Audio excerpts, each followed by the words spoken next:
दर्शक बंधु रफकथा कार्यक्रम को एस टीवी तरफ आपको स्वागत जनाऊँ। आज रफकथा कार्यक्रम में आम गहन में आपण मैंने जहाँ को शुणे जहाँ को देखिए से जड़े विशिष्ट समाजसेवी जड़े लेखक एवं प्रकृति को मनीष को समाज को भल पाउथबा जड़े मनीष जदिओ से वृत्ति रे अछंती जड़े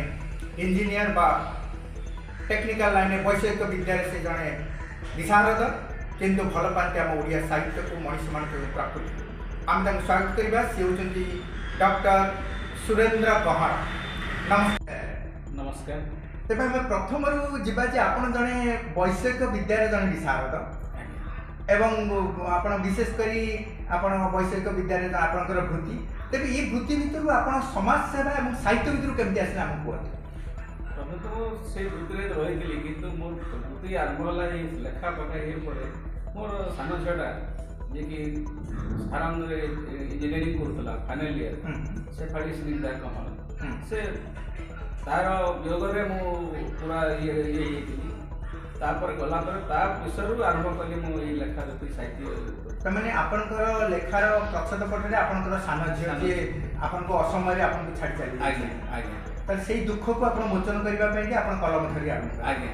आरंभ करें तेज ये हूँ आप लेखा क्षेत्र को आसले आपंकर पाखापाखि केतोटी बही पुस्तक माने प्रकाश पाइलानी 11-12 खंड खंडे 12 खंड आप बेस समाज सेवा क्षेत्र को आप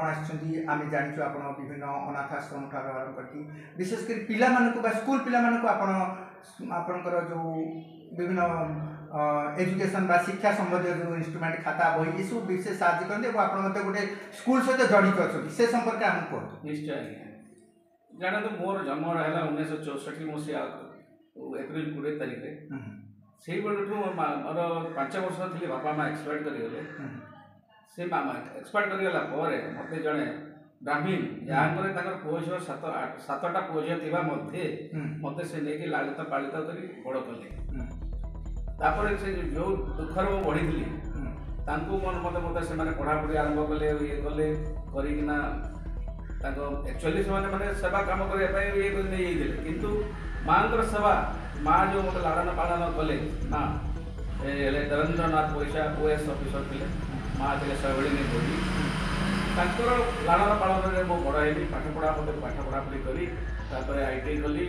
आईटी कर सीधा मु ग्रेजुएशन कर पारे पढ़ेली आईटी कर नालको जॉइन कली